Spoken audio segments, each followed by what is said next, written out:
أعوذ بالله من الشيطان الرجيم بسم الله الرحمن الرحيم.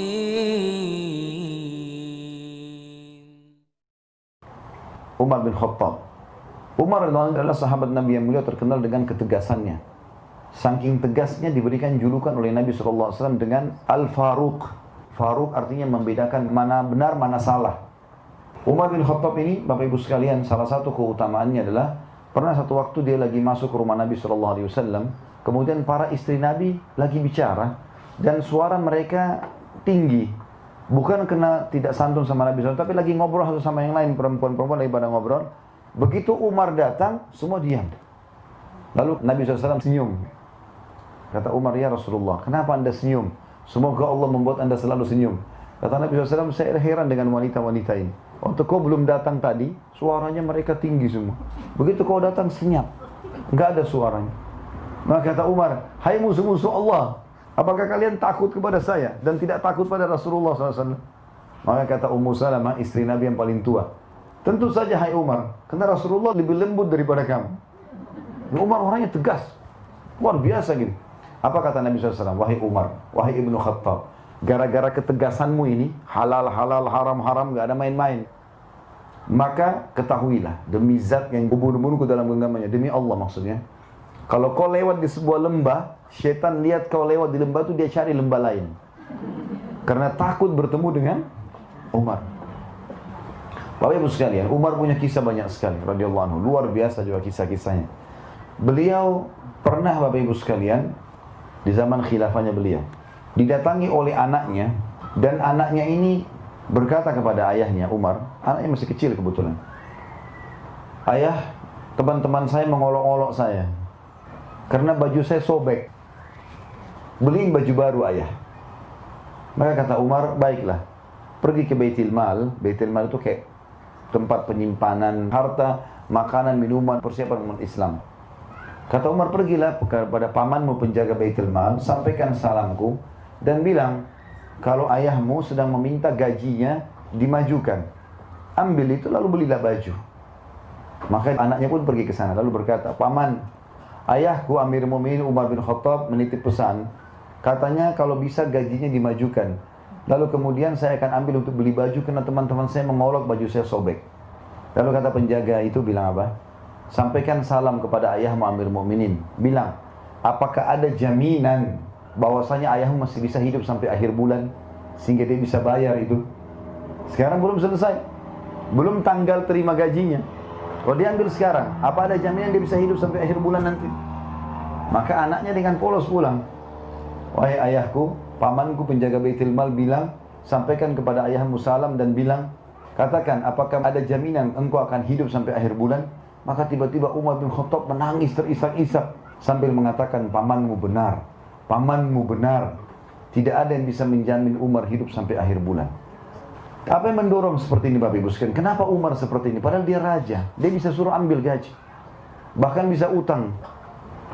Tapi subhanallah, kuasa Allah SWT.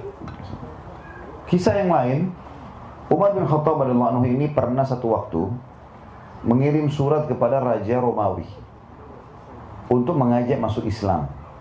Rupanya Raja Romawi ini masih berpikir. Maka raja ini berpikir upeti aja. Mereka juga tidak mau berperang dengan muslimin. Itu salah satu orang perdana menterinya raja ini yang membawa sekitar 3.000 prajurit, diikuti dengan banyak sekali peti-peti emas. Begitu masuk pintu gerbang Madinah, maka lewat seorang muslim penduduk Madinah. Lalu kata perdana menteri Romawi ini, "Hai muslim," berhenti dia, "saya mau tanya di mana istanahnya Raja Agung Umar." Si muslim ini diam, lalu dia bilang, "Istana? Kalau yang anda tanyakan rumahnya Amir Mu'minin, saya tahu. Lurus saja, nanti belok kanan." Lalu orang muslim ini pergi. Kata si perdana menteri ini, "Belum pernah saya temukan ada orang tahu ini peti emas, lalu tidak minta duit." Ini tentu sifatnya orang muslim, bukan mengemis dan minta-minta. Dia bilang, "Kami sudah siapkan satu peti khusus untuk bagi-bagiin duit. Kalau misalnya ada orang minta-minta, dikasih." Jadi ini orang tidak minta, suka jadi tanda tanya buat dia. Kenapa orang ini, orang kaya raya kah? Tapi kalau kaya raya tidak mungkin jalan kaki. Dia jalan terus sampai di ujung, dia belok kanan jalan Madinah. Rumah semua sama waktu itu. Kotak saja, satu pintu, dua jendela. Kalau dua lantai tinggal tambah dua jendela di atas. Itu rumah paling besar. Dia jalan-jalan, tidak ada penduduk Madinah juga kosong. Nggak ada penjaga-penjaga. Sampai dia ketemu sama satu muslim. Ada lagi situ muslim penduduk Madinah lagi duduk di bawah pohon. Lalu dia bilang, hai muslim. Berdirilah orang itu. Lalu dia tanya, di mana istananya Raja Agung Umar? Kata si muslim itu, kenapa engkau mencari Umar? Dia bilang, ada surat datang Raja Agung Umar kepada Raja kami Romawi, mengajak kami masuk Islam. Dan Raja kami masih menolak, maka kami membawa ini upetinya. Kami akan bayar. Lalu orang itu pun melihat kiri kanan, dia lihat banyak sekali peti. Ini orang lagi bicara sementara dia di bawah, Perdana Menteri di atas kuda ya. Kata orang itu, bagaimana kalau yang di depanmu ini Umar? Maka orang itu bingung, apakah anda betul Umar? Kata dia, iya, saya Umar. Turunlah Perdana Menteri ini. Begitu menghadap depan Umar, lalu dia mengatakan, asyhadu an la ilaha illallah wa anna Muhammad Rasulullah. Masuk Islam. Kata Umar, kenapa kau masuk Islam? Dia bilang, saya sudah lama dengar nama anda. Dan saya sekarang baru tahu, kenapa orang-orang di negeri saya kalau dengar nama anda, saya sudah ketakutan. Anda di sini ngapain? Di bawah pohon Amir Mu'minin. Dia bilang, saya lagi tunggu baju saya dicuci. Umar bilang, dia cuci bajunya sendiri, dia gantung depan rumah. Saya lagi tunggu kering.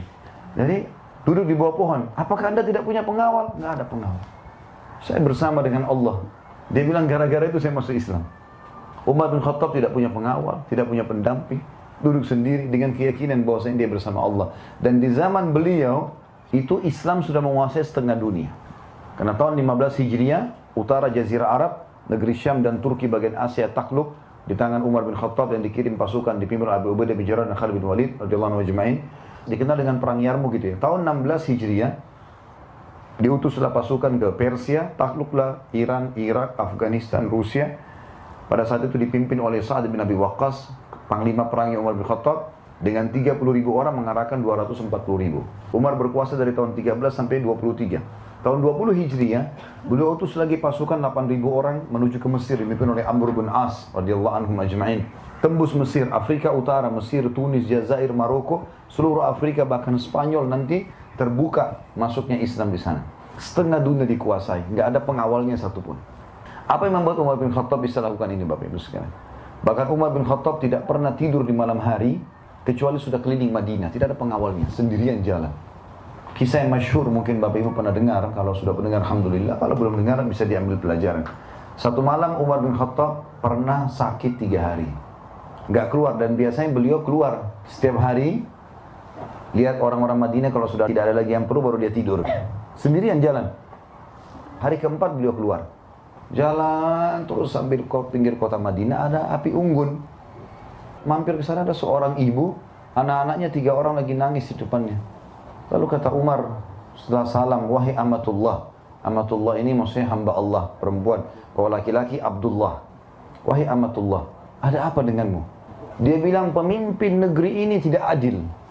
Dia nggak tahu kalau ini Umar. Kata Umar, kenapa? Dia bilang, saya sama anak saya sudah lapar 3 hari. Jadi 3 hari yang Umar tidak keluar, di situ ada kelaparan. Ya Allahu alam pemimpin kita sekarang ini bagaimana keadaannya negara-negara Islam yang tidak pernah mau tahu keadaan masyarakatnya. Semoga saja mereka diberi hidayah ya. Kalau ada yang meluangkan waktu, alhamdulillah. Karena ini tanggung jawab semuanya kan. Berapa banyak orang yang kelaparan. Umar 3 hari nggak keluar sudah ada orang kelaparan. Dan orang ini sudah langsung memvonis Umar tidak adil. Dia tidak tahu kalau ini Umar. Kata Umar, lalu apa yang kau masak? Diangkat pancinya, batu. Batu dimasak dengan air. Kenapa kau masak batu, hai ibu? Dia bilang, supaya anak-anak saya mengira saya masak. Nggak ada makanan, mau ambil makanan dari mana? Maka dengan seperti itu mereka kecapean, menangis, tidur. Itu yang saya lakukan selama 3 hari. Maka Umar bilang, baik, tunggulah sebentar. Umar tidak pakai tunggu, langsung ke Baitul Mal. Ngambil gandum, ngambil segala macam kebutuhan, dipikul sama Umar. Ada satu sahabat, lagi lewat, lihat, ya Amir Mu'minin, wahai pemimpin orang beriman, raja maksudnya. Apa yang anda pikul ini? Mau kemana? Kata dia, ada yang saya pikul, makanan. Kata dia, baik, biarkan saya bawa. Kata dia apa? Apa kau ingin memikul dosaku hari kiamat? Tidak usah ikut-ikutan. Ini tanggung jawabku ini. Orang ini penasaran, diikuti dia. Ini Umar mau kemana? Umar jalan sampai pinggir kota Madinah. Tengah malam ini. Ini bukan waktu duhur, Kalau kita kan sekarang siang-siang tunggu mana kamera baru bisa diambil gambarnya. Ini tengah malam sendirian. Saya tidak singgung siapapun ya. Alhamdulillah tidak ada penyebutan nama. Kalau ada yang merasa bagus lah. Tapi yang jelas Umar ini tengah malam bawa pikul sendiri. Mau dibantu pun sama pegawainya, temannya, enggak. Diikutin sampai tiba di sana. Umar enggak pakai banyak ngomong, pancinya diambil, dibersihin, dimasakin sama Umar dengan tangannya sendiri. Sampai selesai masakannya sudah, dimakankan ibu itu, dikasih anak-anaknya, sisanya gandum 1 karung dikasih. Kata ibu itu, kalau seandainya Umar seperti kamu, enggak ada orang yang kelaparan. Maka orang yang sedang sama Umar datang, hai ibu, tahu siapa orang ini? Enggak, saya enggak tahu. Itu Amir Mukminin Umar. Langsung dia pun minta maaf, bukan saya Amir Mukminin, saya tidak tahu, saya sudah dengar keadilan anda segala macam. Kata Umar, sudah enggak masalah. Itu Allah sedang memperingatkan saya dari lisan kamu. Tapi tengah malam mau ngurus orang ini enggak gampang. Sampai pernah di zaman khilafahnya Umar, di siang bolong, lagi panas. Madinah kalau lagi panas 55 derajat, panas sekali. Sampai bibir pecah-pecah, telapak kaki kita pecah karena panasnya biasa ya. Uthman dan Ali radhiyallahu anhum, 2 anak mantu Nabi SAW, pernah siang hari lagi makan siang sama-sama. Waktu mereka mau bubar dari makan siang, lewat lagi panas, saking panasnya mereka tutup wajah mereka dengan imamahnya. Lalu mereka dari jauh ada orang yang sedang ngumpul-ngumpulin, tarik-tarikin unta yang sedang lepas, kambing yang sedang lepas, sampai di tangan kiri kanannya banyak. Kata Utsman kepada Ali, siapa orang siang-siang bolong begini mau ngurus-ngurusin ini nih? Unta-unta, dan ini kelihatannya bukan unta dia, karena unta-unta yang lepas dipegangin sama dia, ditarik, kambing dikumpulin banyak. Kata Ali, saya juga tidak tahu, ayo kita lihat, mungkin kita bisa bantu. Begitu mereka dekat, mereka lihat Umar radhiyallahu anhu.